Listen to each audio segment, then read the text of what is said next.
Bonjour, vous pouvez nous emmener? Où allez-vous? On va à Corosol. Oh oui, c'est par là. On va au musée du coquillage. Oui, d'accord, c'est par là, un peu plus loin.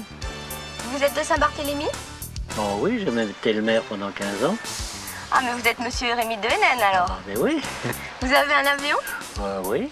Est-ce qu'il serait possible de vous le louer pour faire un reportage?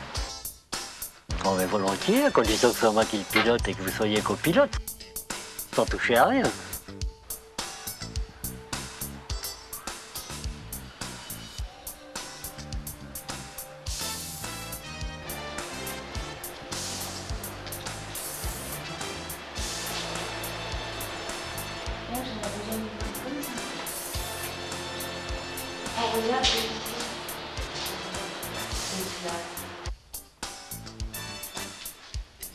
Bonjour les demoiselles, ça vous intéresse les coquillages? Oui. Qu'est-ce que c'est celui-ci? Ça c'est un bénitier. Et il n'y a pas un couvercle dessus? Oui, c'est comme les autres coquillages, c'est un bivalve, ça a deux côtés, mais la partie supérieure, elle est plus souvent cassée pour obtenir la bête qui est à l'intérieur, car ça risque d'avoir un bras ou bien une jambe de coupé. On récupère ça en Philippines ou bien en Polynésie.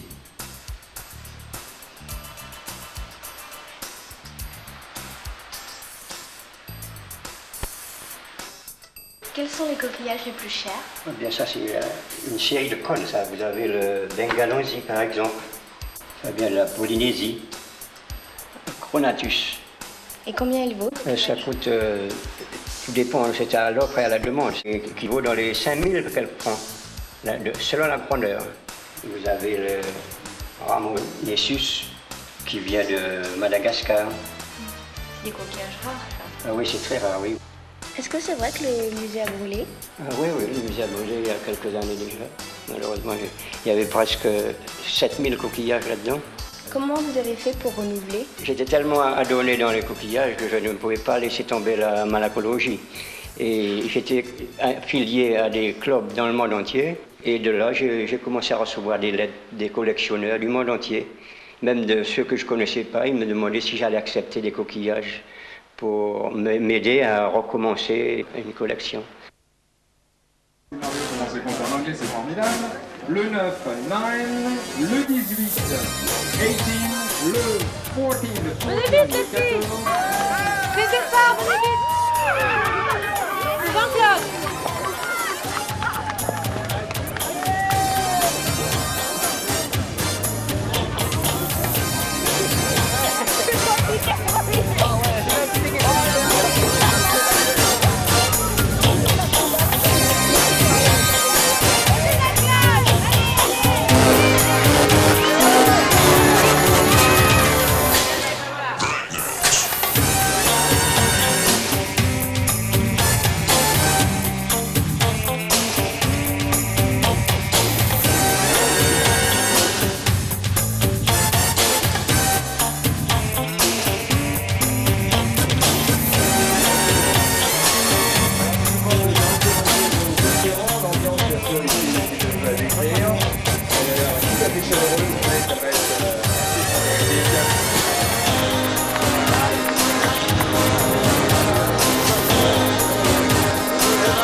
plus que ça.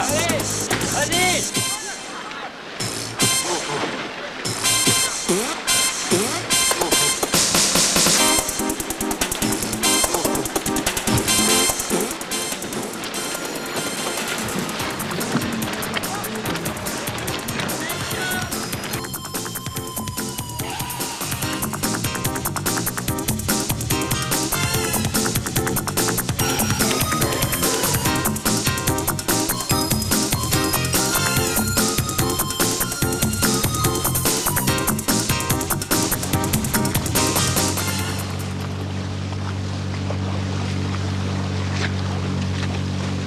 Tiens, je vais vous présenter mes copains pêcheurs là-bas. Ça va être super pour toi, Valérie, le reportage. Ils pêchent des nasses, on va aller voir tout ça.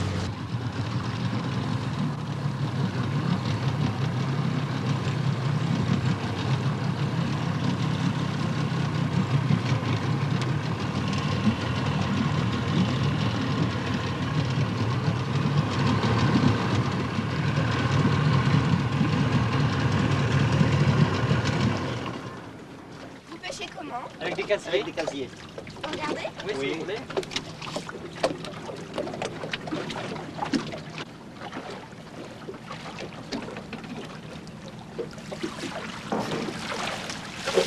Waouh, super.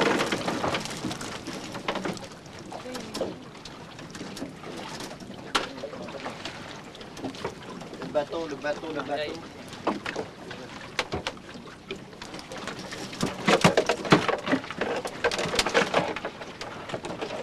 Tiens, t'en veux une pour te déjeuner? Ouais. Merci. Mais je vous la redonne, je vais la reprendre tout à l'heure. J'ai pas l'habitude. Merci. Valérie, on va plonger. On te laisse. Ok. Bon, ok, vous y allez. Bon, Lisa, t'es prête? Ok, on y va.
Ça vous intéresse, les bateaux?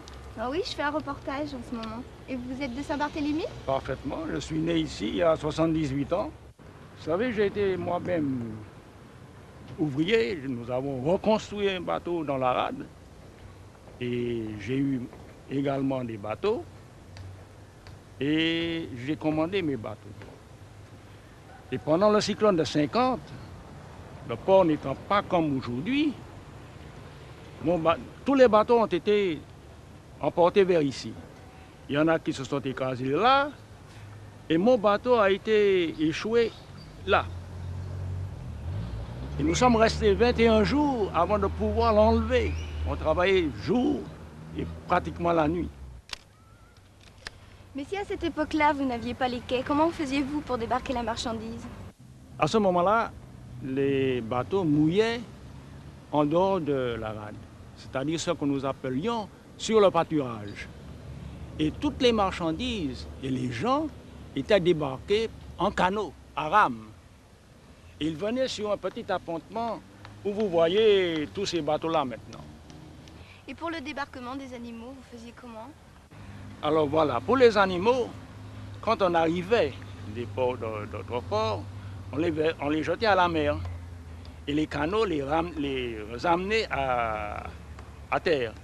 Et quand on les réembarquait, il fallait aller sur une glissière qui était là, on les poussait à l'eau et les canots retournaient vers le bateau et c'est ainsi qu'on les soulevait avec des palans sur le bateau. Et le premier bateau que vous avez commandé? C'est un bateau construit à Anguille et que nous l'avons acheté en 1946. J'avais un copropriétaire, il s'appelait M. Berry. Il était en bois et nous n'avions pas de moteur, c'était uniquement à la voile.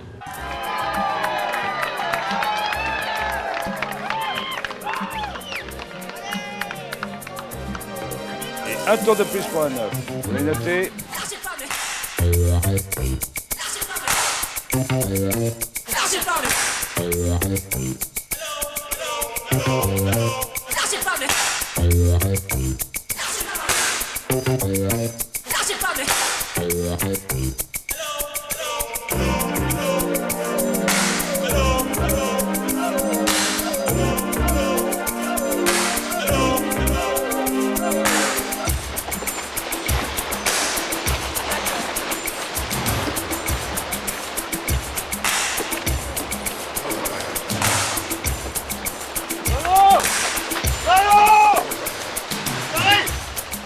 Tu vois ce salaud d'Hollandais, il a fait le coup 2 fois.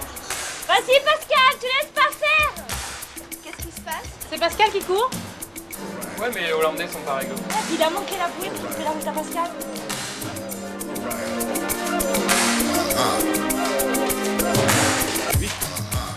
C'est noté.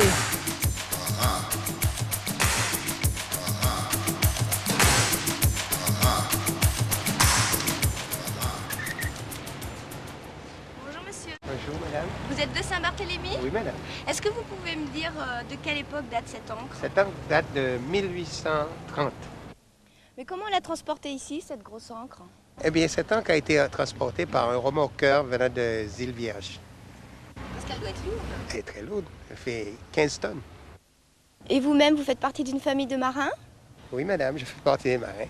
J'étais capitaine sur mon bateau et je transportais le sel que mon père exploitait de la saline. Et le sel, vous l'exportez où? À la Martinique et à la Guadeloupe, parce que c'était du sel français. Il est 19h, la nuit tombe sur le lagon et la course continue. La 9 est toujours en tête.